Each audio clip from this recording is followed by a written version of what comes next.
what a special honor that Rochel's here with us. This is my Aunt Rochel Goldman from South Africa, my mother's youngest sister. So many of you met my mother, many of you met my grandmother. So how special that now you get to meet Rochel and hear some words of inspiration and a little bit about their life in South Africa and all the incredible things that they do there. And Rochel gives a Tanya class for women in South Africa. No. I attend. Oh, you attend a Tanya class. Okay. I attend. Maybe I will start giving one, but right now I attend one. Okay. But we will hear, so we know we'll hear some wonderful insight and explanations and thoughts as we celebrate today, the 20th day of Kislev, Chav Kislev. We know that as Hasidim, we celebrate this day. It's called the Rosh Hashanah of Hasidus. Begins on the 19th of Kislev and it continues through the 20th of Kislev. So these are days of celebration, learning, introspection, and really a day for us to internalize and think about how we want to enhance our Torah study and primarily and specifically in the study of Hasidus. So without further ado, I give you my Aunt Rochel. Thank you. Thank you. And we are in for a very special treat. So enjoy. Everyone can, I see everyone is already on mute and we are participating right here. Okay, so thank you, Dini, for that introduction. I've always loved my rabbi and Dini. What they do for the community is just incredible, Baruch Hashem. And now we came here to see it in person. Yesterday, there was such a beautiful crowd and everybody was celebrating Yotes Kislev, and that says a lot for the community. So I attend a Tanya class, and the Tanya has been an enormously positive influence in my life. But I have to say that I grew up in Cleveland, Ohio, and I went to a non-Hasidic school. So I really did not study Tanya until I was in seminary. Like when you finish high school, and then you go on to higher learning so that you can get a teacher's degree. So I just want to say that I'm sure all of you are benefiting from the wisdom of Tanya. I know that on the day, once a week on a Tuesday, when we study Tanya in South Africa, we have a table of women just like you, and then even more, those who are interested. And this young rabbi who's teaching it, he started a community of totally secular people. And so many of them, if you saw them, you would not know that they're learning Tanya.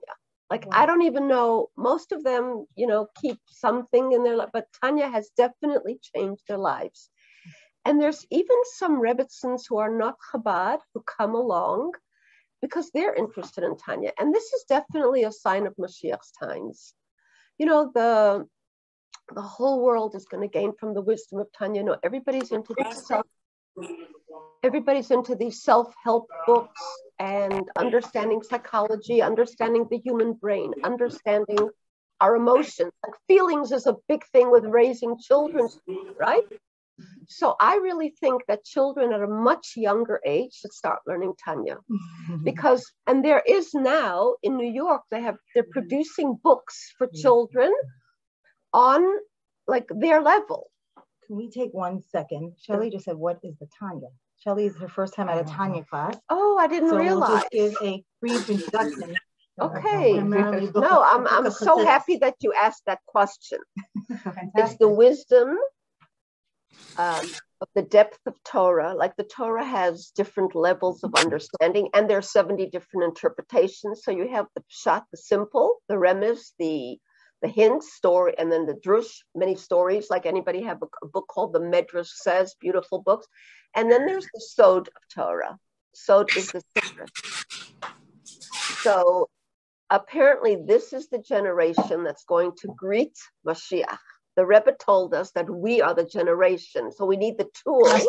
10 minutes ago. Mashiach, right? Because like Mashiach's going to come and the whole pursuit of everybody is going to be knowledge.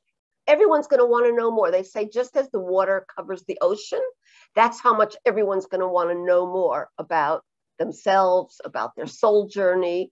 So Tanya basically explains your soul journey. It explains how we can connect to God and how he loves us so much. And not only that, but each of us has Chelek Elokam Mimal Mamash. Every one of us has a piece of God inside us. He's actually made us partners with him in creation. We are just so fortunate when one stops to think that God put a little piece of himself into each one of us. Of course, the whole world is God's children, right? But a Jewish person has been given an extra dimension of soul. And that soul is a piece of God, because God wanted us to help him partner and help him understand the world that we're living in. So this is a book actually that was written by the Altar Rebbe. He was a new soul. Now, most of us are reincarnated souls. Nice to see you. And most of us have a job to finish because, you know, we were here before and maybe there was something that we left out in our, you know, I'd say connecting to God. And we come back and we have a job to do. The Altar Rebbe was a brand new soul. And we know about this from the Baal Shem Tov, the founder of the Hasidic movement, the Baal Shem Tov. He was a very great visionary, a very great rabbi. So the Hasidic movement started with the Baal Shem Tov, but you have to know a drop of history. I'm just going to go back, and I'm sure most of you who are sitting here have learned it but I want to say that the time that this happened was a time when there was a great gap between the learned and the unlearned. Those who were learned were like way up there. Everybody had to respect them. The unlearned, who had to make a living, and they didn't have time for learning, or they weren't educated. Like my sister always tells friends of hers, if I was brought up in your house, I would be you. And if you were brought up in my house, you would be me, right? So we don't look at people as to their like level of observance and education, because everyone, but today there's no excuses. There's Google, and Google will direct you to Chabad.org, right? Today there's no excuses for anybody not to know. Okay, so once we finish this class, in your spare time, 10 minutes a day, you will go on Chabad.org and you'll learn more and more about the Tanya, because it's so amazing to have a teacher, you know, somebody who's going to explain things to you. But there are many, many different teachers of Tanya. One of them is even in the other world. My husband has a cousin, Rabbi Josh Gordon. And I know my sister-in-law wakes up in the morning, and after she's done her meditation and her prayers, she'll go online to Chabad.org and she'll learn with Rabbi Josh Gordon. He did the entire Tanya, and so in other words, you could learn self-learning, you know, like truthfully, if we knew the power that we had, like the more you learn about your emotions, your intellect, your brain, right? And your feelings and how you can attach yourself, the more you learn about Hashem, the God who created the entire world, the universe. But there's a part of him that the universe doesn't have that we have. Okay, it's a real part of God that he placed inside us so that we could have the light, the positivity, the energy, the knowledge, the wisdom to connect and to help other people connect. So he's given that beautiful, I'd say he's given the Jewish people that beautiful job of preparing the world for Mashiach. So let me just tell you a drop of history. So I was just saying that in those days, when there was a rift between the learned and the unlearned, so the Baal Shem Tov came along, and he just felt that every single Jew, if you look at the inner Jew, we're all identical. My soul and your soul are identical, okay? We're both a piece of God. So if you look at the inner person, they've got so much to give. They've got so much light. So the Baal Shem Tov came along and taught this. He went to children, he told them stories, he went to, you know, and the world learned that, and the Rebbe, like the next 7 generations, you know, from the first Rebbe to our Rebbe, right? Mm-hmm. And it was unbelievable to watch how the Rebbe embraced every single type of Jew. People came to the Rebbe and asked him all kinds of questions, even if it was about business or about moving to this community or to do. The Rebbe would have take an opportunity, because his vision was Mashiach. How do we bring Mashiach? So what the Rebbe did was he took every person on their level of wherever they were and tried to enhance and ask them to grow in their understanding. And the way we grow today, the way we get inspired today is through learning Tanya. So I think that all of you who've come today, and in general come to hear Rabbi, you should really continue coming. all of you are visionaries, because everyone thinks of the future. I've got to invest my money, right? In the future, there's going to be such abundance of money. What's going to happen? Everyone's going to be trying to figure out life.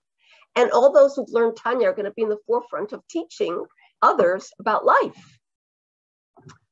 You're going to be teaching them about their emotions, the skills that we have, and how we can connect to Hashem. And I think that, okay, I'll start with South Africa because Dina introduced that. And then I'm going to go on a little bit to Tanya. And then I'm going to go on to what happened this week in something that happened this week in Israel. If you remind me, I should remember all these things. Okay.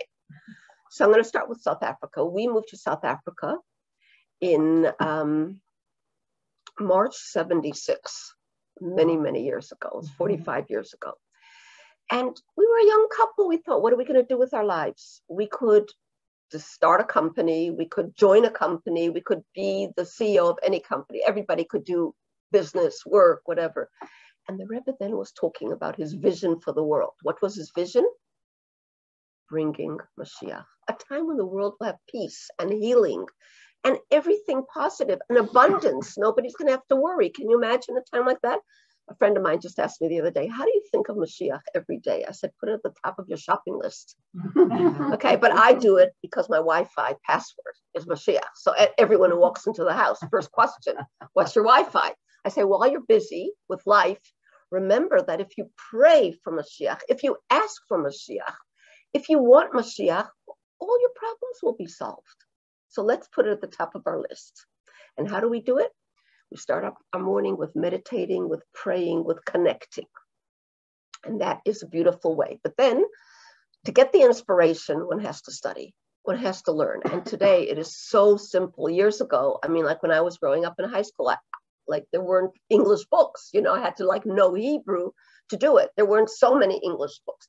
Today, it's all available in English. It's all available to all of us to understand who we are, what Hashem has given us. Okay, so I get to South Africa. We're a young couple, and we decided before I get there, my husband writes a letter to the Rebbe.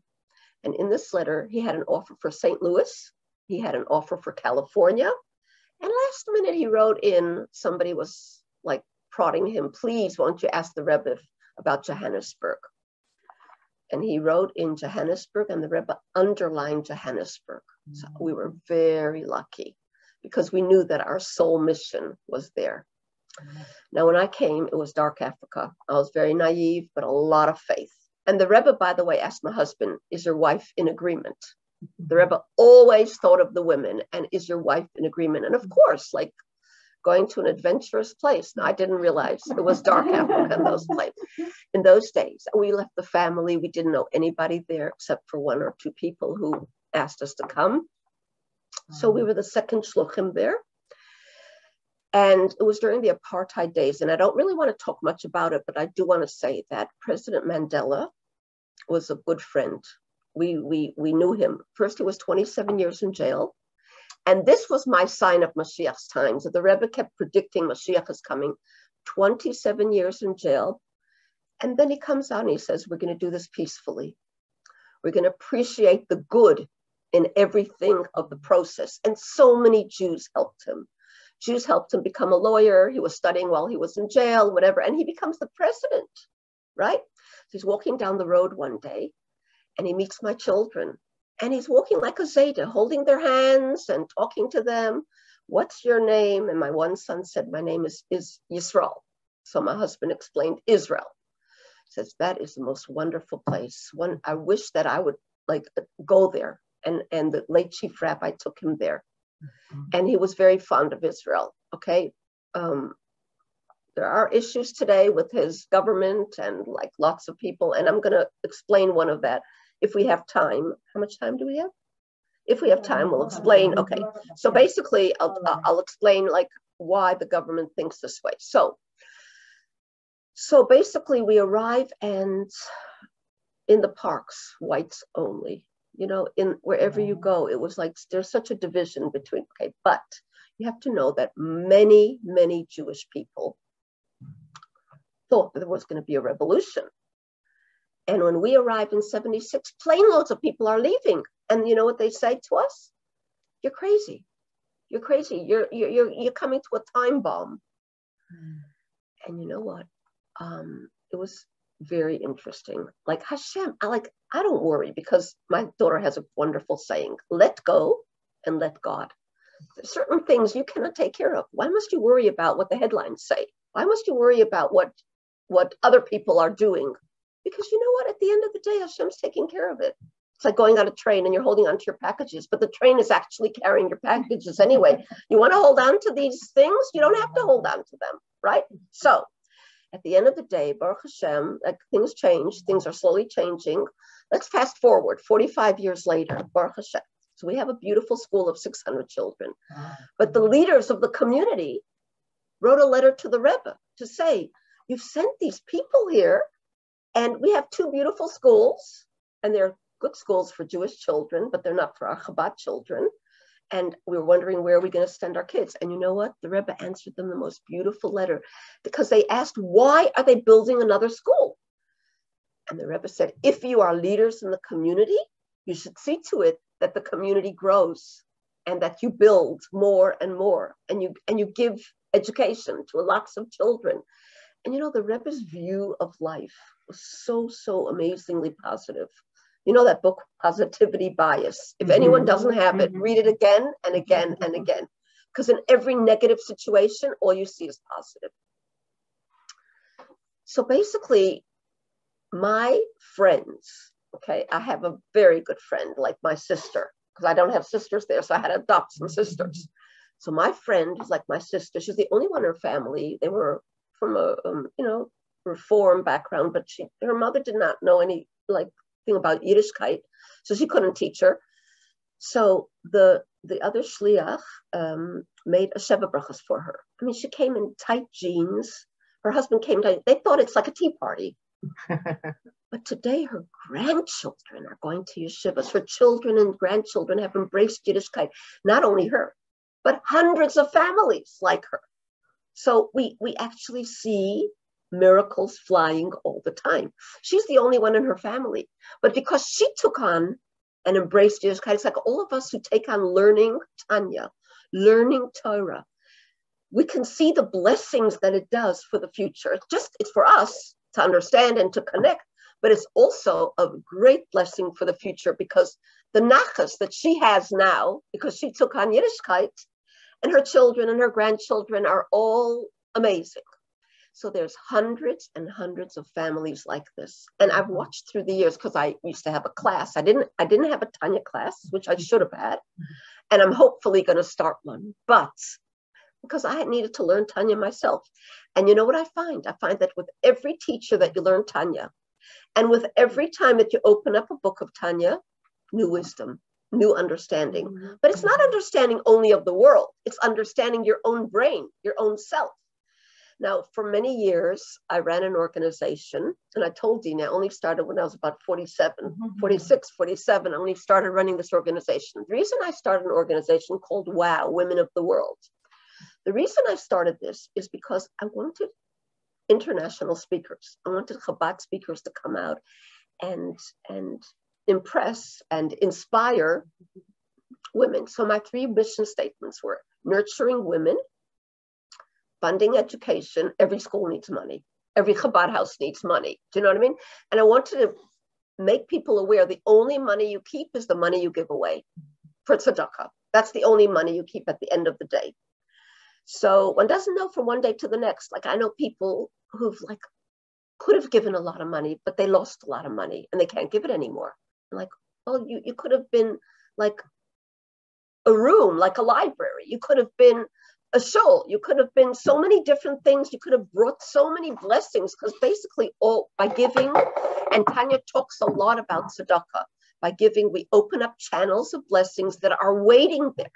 Okay. And we just open up those channels of blessings. So we have to tell other people as well. And recently I was at JLI and I saw this really amazing guy. He's working on legacies. He said, I spoke to my own children. He's a real American. I spoke to my children. I said, if I give you money, where would you give it to? Do you know what I mean? This is like, by the way. So they were telling him all secular, or, like university, this, that. He says, I'm not giving you money. So then he said, you know what? We've got to have a campaign of telling people, older people especially, to talk to their children about giving 70% to Jewish organizations, because there's so much abundance out there, but it has to go to the right place. Even in South Africa today, you've got Jewish organizations, so many of them, and they're helping to create a middle class, which is great. But while I was helping to create a middle class, because many Black schools, I did give them like their first library, their first computers, you know what I mean? Mm-hmm. While I was doing that, at the same time, I was giving to the Jewish schools. What do you need in your school? What do you need in your school? Because I wanted them to understand that we're giving where it needs to be given. And especially if it's Jewish money, right? We want it, okay. So that's just by the way. But we want to go on and talk a little bit about, so the Altar Rebbe who wrote the Tanya, he saw the need in those days that there has to be like an understanding of everybody, the depth of the soul is what we have to understand, because then there'll be only positivity. Like there won't be any, like if you understand your brain, if you understand your soul. And this is what got me thinking. When I was doing Women of the World, I thought, I'm not only going to nurture women, but I am going to nurture them in a way that they'll understand who they are. So there's a book on the Altar Rebbe, right? An orange book. I don't know if you've seen it. It's written for children, but I love it. I've read it about times. This book on the Altar Rebbe talks about his life, okay? Now, the Altar Rebbe himself, before he wrote the Tanya, he had to get to a place, you have to learn the history of his life. He had to get to a place where he himself understood what Hasidus is. And because the Altar Rebbe was a genius, at the age of 13, he was writing commentaries on the Chumash, a great genius. But then there's the study, because you study Pshat, you study the simple Torah, you study Talmud, many people are studying Talmud.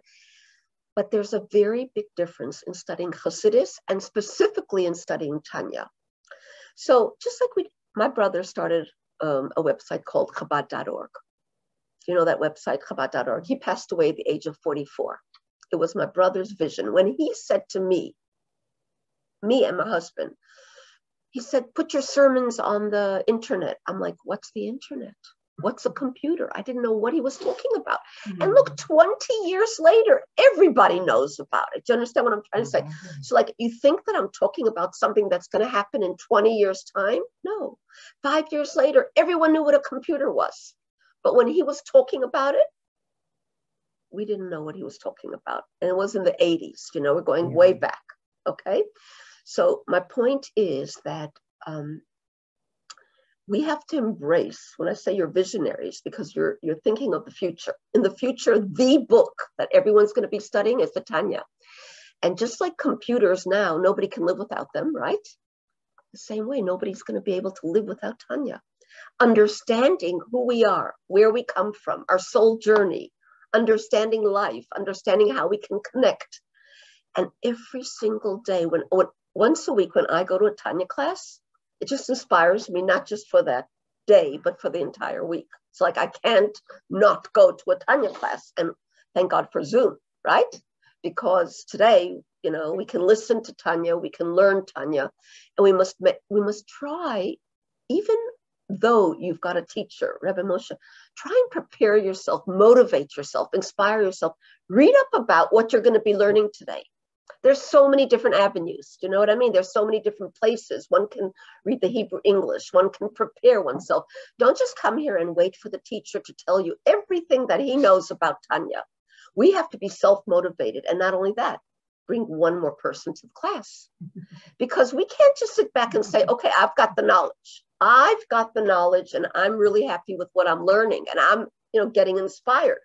But it is our job to be ambassadors and partner with Hashem and help others with this knowledge. Okay, so this is what I want to leave you with. I want to just say a few things, but the first thing is, South Africa has become a different place today from what it was 45 years ago. Besides the restaurants, kosher restaurants, and safaris that everybody loves coming to, and it's the best kept secret.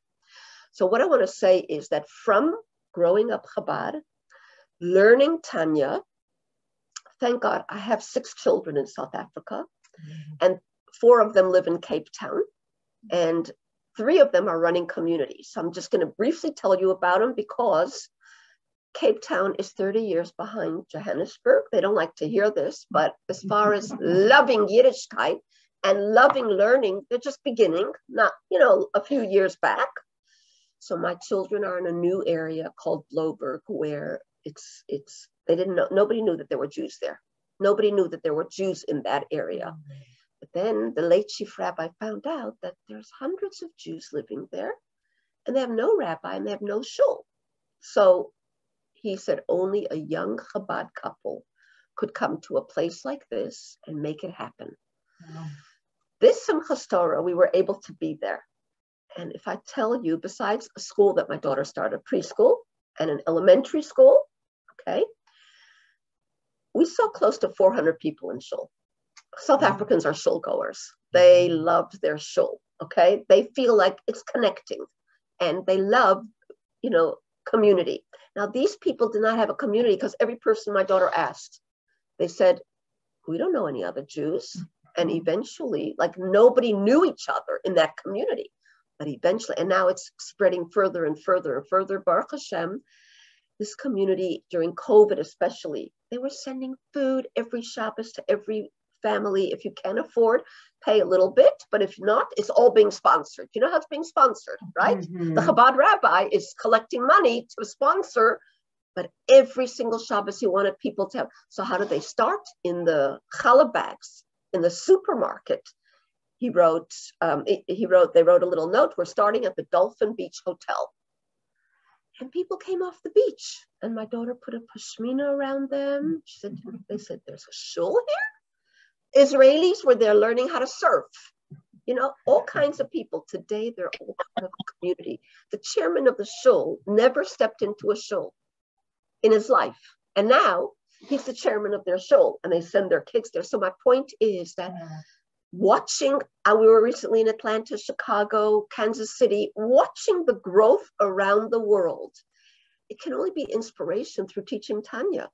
You can have so many parties of just food. Do you know what I mean? But inspiration of the Rebbe's blessings. Obviously, without the Rebbe's blessings, we would not have a community because everyone's sitting on a suitcase. You know how many South Africans live in Atlanta? How many South Africans live in Chicago? How many live in Australia and all over the world? The grass is always greener elsewhere. So you know what a beautiful blessing that the Rebbe gave South Africa, because a lot of people want to know, should they stay, should they go, right? That was in the old days by the apartheid regime. Today, they're finding other excuses. Should they stay or should they go? What's education? Maybe education is better in America. Maybe education is better in Australia. Can I tell you something? I'm there to stay. I love living there, and there are issues. But every place in the world between good and better, the Rebbe said it's going to be good until Mashiach. How amazing is that? And it'll be better when Mashiach comes. How amazing is that? Between good and better, I feel that every place in the world has its issues.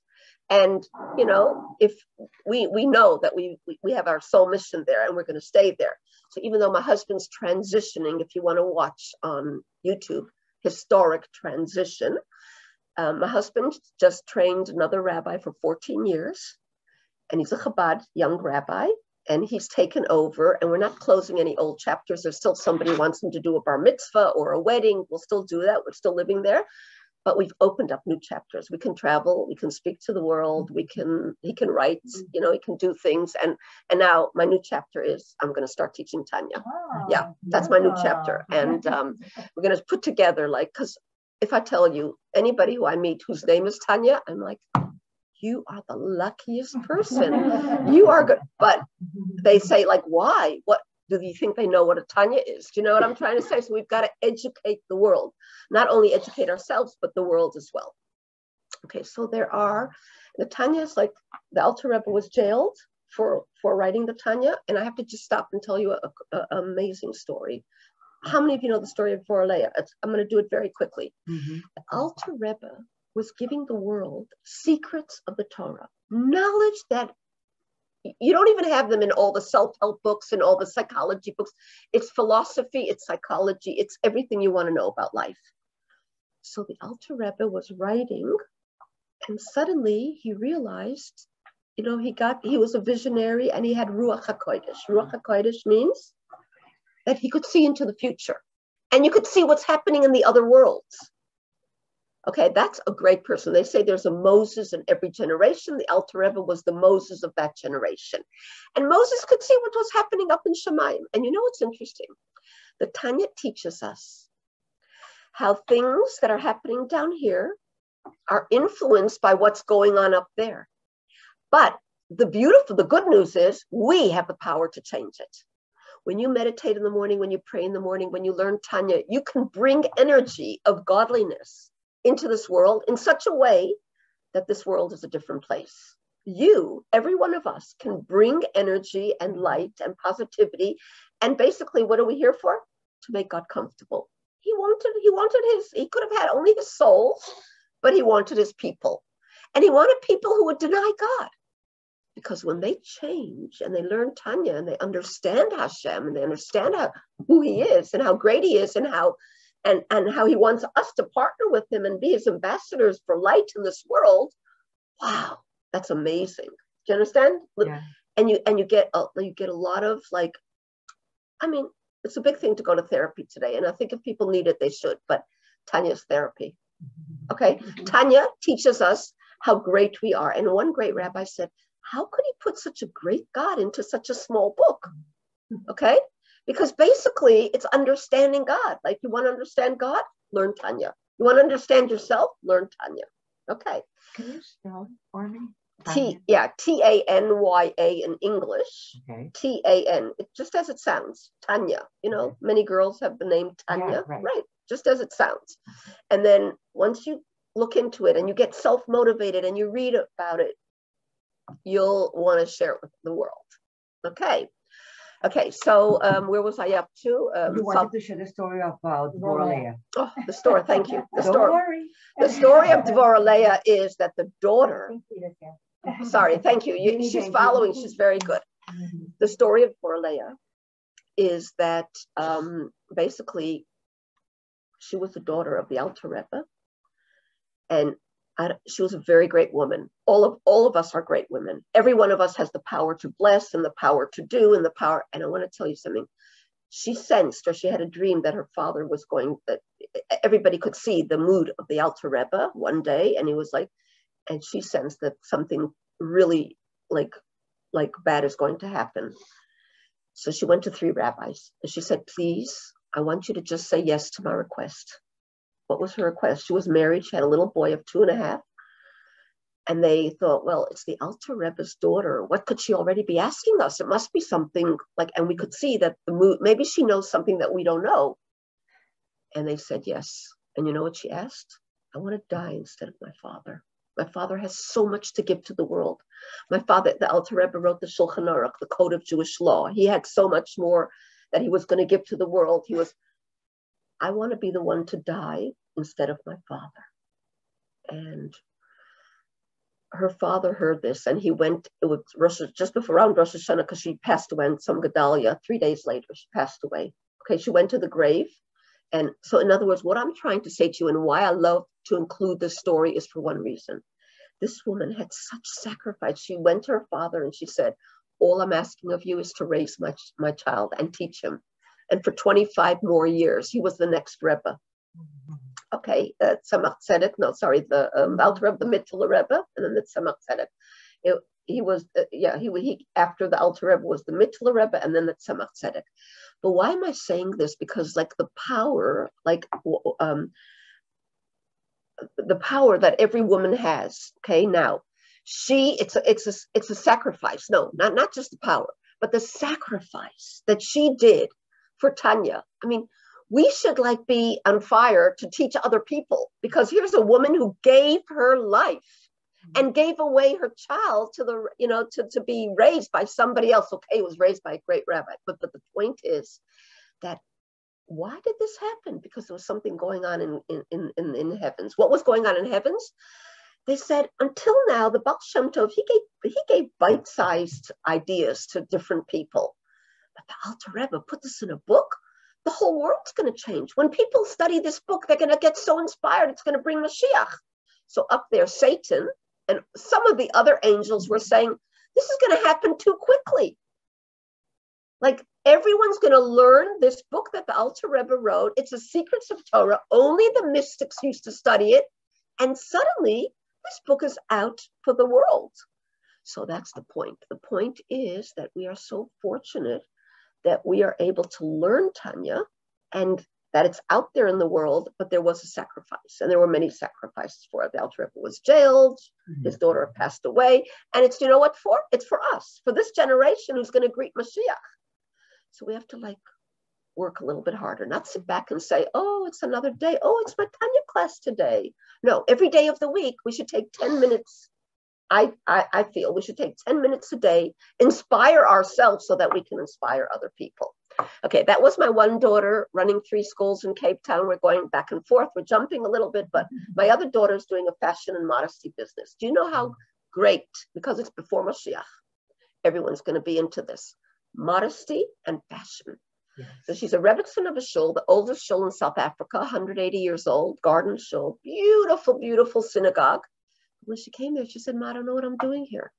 There's 8 older people going to shul, and there's no young people for me, and there's nobody like interested. I said, you're going to do what every other young Rebbetzin does. What is it? Help inspire the community.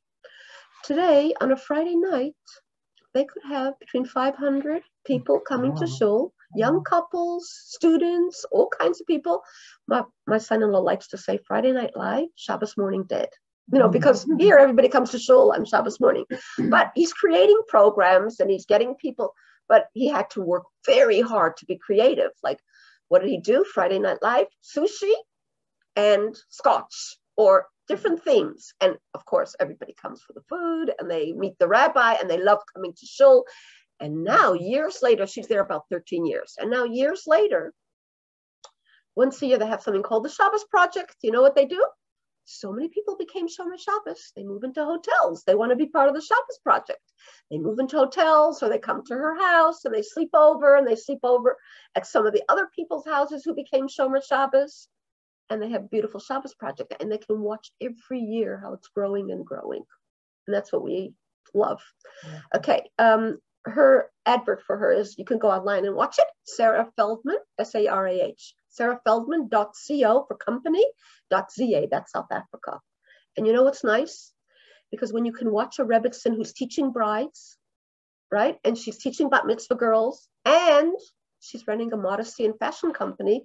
She's giving South African underprivileged women an opportunity to get money, because the company's there, and you know, so she started bags. This is just a sample bag. It's not her real bag. It doesn't look like this, but it's her sample bag. And she started shoes now. The latest is shoes, and she does pop-up shops. She doesn't have a shop. She does only internet, online, and whatever. And my third son, he's a miracle. His name is Nissan. You know the name Nissan? Nace? He's a miracle. So he started Chabad on campus. And let me tell you just one story. You know what Chabad on campus does? I mean, around the world, you have young couples who are changing the lives. When I went to JLI again, they had 75, 100 young students. They were sponsored there. They came on Tuesday, and they were like pro-Palestinian, some of them, never experienced a Shabbos. On Sunday when they left, these same students, just by being educated, these same students were like ready to take on anti-Semitism. They were so proud to be Jewish. Some of them said, we're going to go to Israel, we're going to go to yeshiva, it was like a different child. Like, I engaged with students. I love talking to them. So my son had this one young woman at one of his classes. It's called Sinai Scholars. And that's another beautiful thing to support, Sinai Scholars. So the kids are learning 6 weeks. And then this one girl said, you know, I live with my father. My parents are divorced, and I've never stepped into a shul. I didn't even know what it means to be a Jew. He never even told me. After taking 6 weeks of Sinai Scholars, my son sent her to Israel. She came back. She was like so grateful. Like, I know I'm not going to marry a non-Jew, she says, because now I understand who I am. And now they're learning Tanya together, and they're doing. So This is just part of like what's happening. We often hear about negative, but there's so much positive happening. There's so many beautiful things growing. I mean, you look at this building. Friends of ours from Chicago came here last night and they were like, wow, this is amazing. Like, you know why? They have a smaller building and their building is amazing.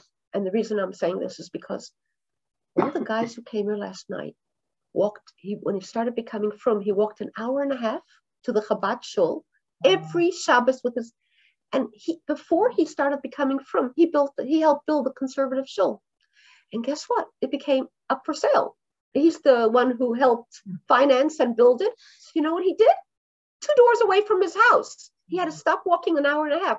Years later, after walking for 2 years or something, he got inspired through learning Tanya, through Chabad, and he helped them buy the conservative shul that he had built for the Chabad house.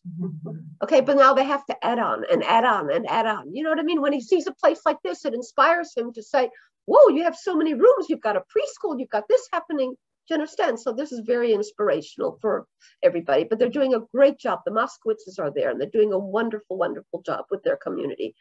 Okay, so I just want to end off. The month of Kislev is about light. Tanya brings light to the world. Hanukkah brings light to the world. If you know one person, and if you don't know, I was in Kansas City and my sister loves doing mitzvahim. So my sister Bluma, she said, you're going shopping? Here's a bag. And she told me to take 10 menorahs for the shopping mall and to find Jews and give it to them with a paper as to how to light the candles. And it was amazing because we saw, and then our Uber driver was a Jewish guy. Like how, what's the chance? Yeah, no. Firstly, in the mall, I already finished my 10 candles in the mall. So now the Uber driver comes to the house. I'm like, do you have Hanukkah menorah? He says, I'm looking all over for candles. I have this old menorah, but I'm looking for candles. To make a long story short, he was giving out candles to other people because he got his own and he got the menorahs to give out to others. So here's a hachlata that we can make ourselves. Everybody knows somebody who does not like candles. Everybody knows somebody who needs, or you may be going shopping. You could do what my sister did to me. You could take along some menorahs. The Chabad house here has menorahs and you can give out and you feel so good that you have spread light.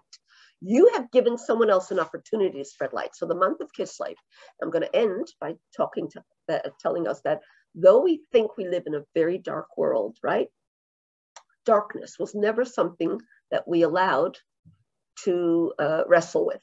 What do? We open a light and there's light.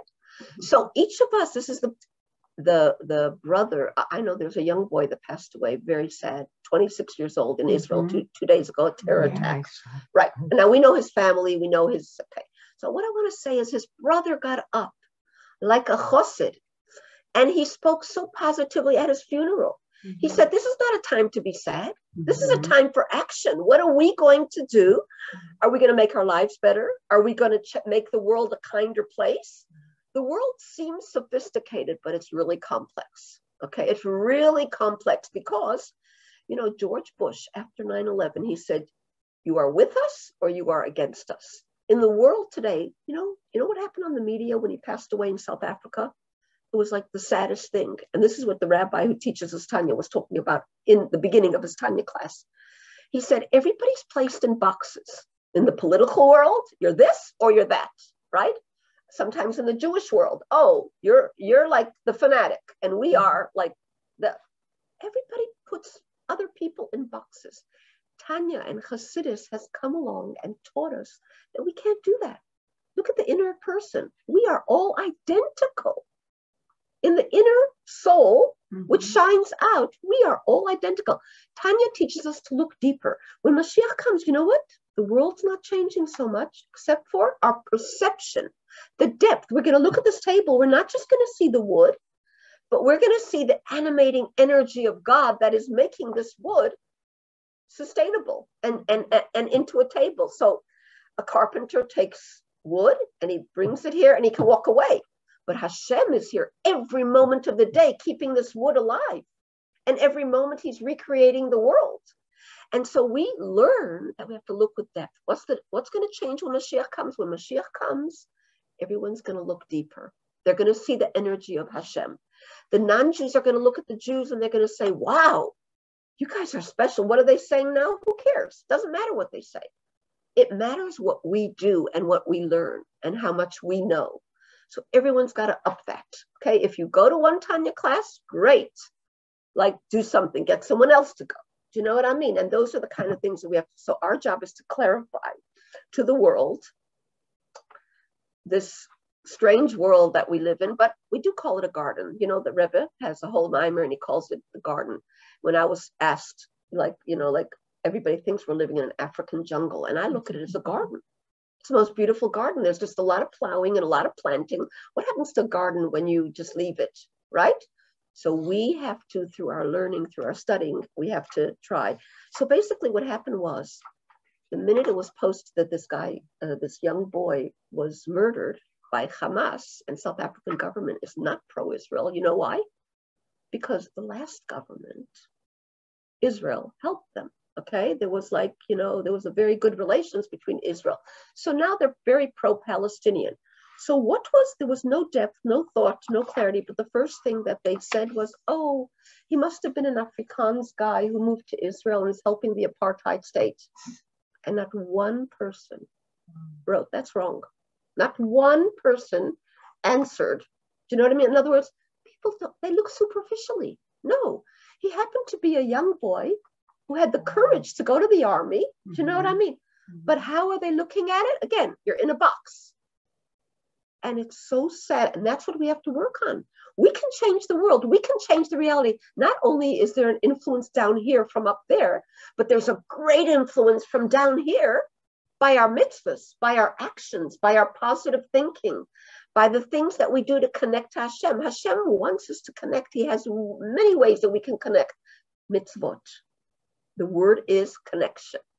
And he's given them to us so that we just don't live blindly, but we connect to him. Every time we do one, down here in this world, that's where you can see godliness in a much, much greater way than up there. Even though up there I have a brother, I have a sister up there, I know they're loving it. They're learning Torah, they're loving it, but not in the same way that you could learn it down here. They're not understanding it in the depth that we could understand it down here. Isn't that amazing? That Hashem allowed us the gift of Tanya, the gift of Torah, and we have the ability to change what's happening up there. Okay, and that's what the Altar Rebbe did. He knew he had a dream. Do you know that when he was in jail, he had a dream, and the Baal Shem Tov and the Mizritcher Maggid came to him. His two teachers came to him, and they said, he said, "Why am I here in prison? I'm doing something good." That's why we always have to think when we're doing something and there's a challenge, it's for a greater reason. It's not bad. So he said, "Should I stop?"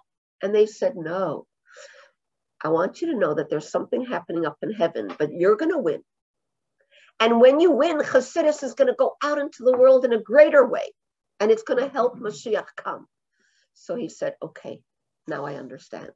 So often we can't communicate, we don't know the reason, but every challenge is going to bring a greater. And I know that this boy passing away, the South Africans, and apparently at his funeral, there was every Israeli, every type of Israeli, not from every type of Jew, from non-Jews came. Okay, there's a lot of Christians for Israel that they felt like the whole of Israel came. The ministers came, and you know what? The world is now, it's unfortunate that through tragedy, we all unite and we're going to change the world. But I know that no one's going to rest. His family's not going to rest. And no person who knew him, and even who didn't know him, is going to rest until the world gets it. We're over our time, right? We're good. You want to conclude? 3 more minutes till 11 o'clock, right? Should we carry on? Yeah. Okay, first I want to know if you have any questions. Any questions, any comments, anything that you want to say? Yeah, sure. You know Good. What? I'm becoming more observant through osmosis. I Good. take from Dini, I take from Hava. Lovely. Yeah, I keep asking a million questions though. We love questions because I'm the glad only you way do, we I love sure got questions. That's And I tell you, when I was growing up as a teenager, also, like I kept asking and asking and asking. And today, you could see the brain on a computer and you could know a lot of things. And those who ask grow. Well, out of my entire family, I'm the only one moving toward So far. So far. So far. Wait a minute. No. Yeah. The great part is I have a niece in Arizona who, in fact, Moshe put up a new mezuzah for me. And my old one, he's going to give back to me. And I wanted it to send to my niece. Well, he said, if you want, we'll send Chabad to her. Well, I didn't want to intrude in her life or anything, Right. but I asked her, how do you feel about the Chabad in Arizona coming to you to put up mezuzahs? She just lit up and just so Beautiful. excited. So today I gave him the. Oh, beautiful. Yeah, but it's almost like, actually. We'll eat your lamplighter. Yeah, That's right. I'm not. As we get closer to Mashiach, My I want other you to niece know. had a health crisis in Chicago. Right. I said, do you have a mezuzah? She says, I got one somewhere around here. I says, put it up. Even though she at one time was more observant, now they're all secular. Okay, so far, So she put up she put up she her put up mezuzah. the mezuzah and sent me a picture. Beautiful. It's like I'm on this mission. Excellent. I No, love it's that. not, because some people No, want to no. slam the door in your No, face don't and say, worry. enough of this. Oh, you know what? I have a lot of stories. Yeah. I'm not going to give them to you today because I don't Yeah. have time. But I have stories of people who answered other people in a very negative way. And later on, they were looking for those people who started them on the journey of Judaism. They answered them in a very negative way, like, you know, these young boys who go out, can you put on, would you like to put on film? And we had a class of young people once, and one lady said, do you know why I'm here connected to Chabad and connected to, just because somebody stopped me in the street and I was rushing and I said, no, I'm not Jewish. And then I thought to myself, no, but I am Jewish. Why did I lie? Do you know what I mean? So it gets you thinking. Let me tell you something. The Jewish consciousness is there. It's like always wanting to do positive things. No Jew can ever disconnect from God, even if they look like it or feel like it. And we know that the end is going to be good. So we have to do our part in connecting. Okay. And don't feel bad. Don't feel bad, because you know what? They're going to thank you one day. The whole world's going to get there. It's just a matter of time. So some sooner, some later, did we do our part? That's what we have to ask ourselves. So every person in the world has an animal soul. We also have a godly soul. That godly soul encourages us, and we have to help it. And the way we help it is by praying in the morning, meditating, going to classes like this. It just livens it up and inspires us, because it has to go from your emotions, your feelings. You can love God, but you know what? If you don't understand God, you will love him more when you understand him. Beautiful. Mm-hmm. Okay. So anything else that? One other question. Why sure. was he in prison? The Rebbe? Okay, so Why that was was he in jail? okay. He was living through communist Russia, and a lot of people went to jail in communist Russia only because they were promoting Judaism. Anybody, I'll tell you. Let me tell you a story of my grandparents. Okay, I have a grandfather. He was 37 years old. Okay, and he was a Moel. He studied to be a doctor, and he was a Moel. He circumcised babies. Right. At the age of 37, they came in. My mother was the eldest, 14 years old, the eldest of 6 children. Walked in one day, took him away.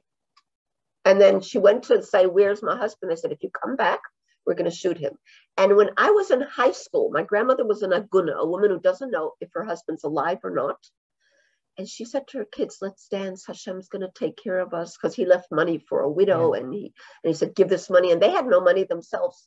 They found 100 ruble on their way home from giving that money to the widow. There's amazing miracle stories. My other grandmother was the most wanted woman in the KGB. Why? False passports. Get out of Russia. Because if you were from Poland, she did false passports. And you know what?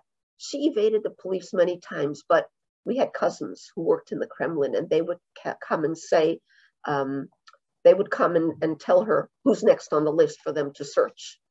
Like amazing stories. And the Rebbe Simchana, the Rebbe's mother, was one of the people that she helped. She bought her a first-class ticket. The Rebbe Simchana said, I'm not going to lie. I've never lied in my life. She said, you don't have to lie, but you don't have to tell the truth, and I'll take care of you. Put a scarf over her, bought a first-class ticket, and started playing cards with the drunkards. The Rebbe Simchana was sitting there wondering, why is this clever woman playing cards? You know what? The conductor came by. She went to sleep with a scarf over her. Conductor walks by. Tickets. She shows him the ticket of this old lady and her own. And then he goes, what's your name? He walks over to her to wake her up. And the drunk guys were playing cards with her. He says, you saw the ticket already and we're not going to know who's next in the game. Just leave the old lady alone. Now she understood why she engaged with those guys. She was very, very clever. So I'm just saying you had to outsmart, you know what I mean? And he was sending money to Israel to help build yeshivas. And then Turkey, the Ottoman Empire, was against Russia. So they called it treason, whatever. In the end, Hashem took care of it. No one had to worry. Hashem took care of it, but it was not so pleasant. But why was he in prison? There's another reason why, because there was something going up in heaven.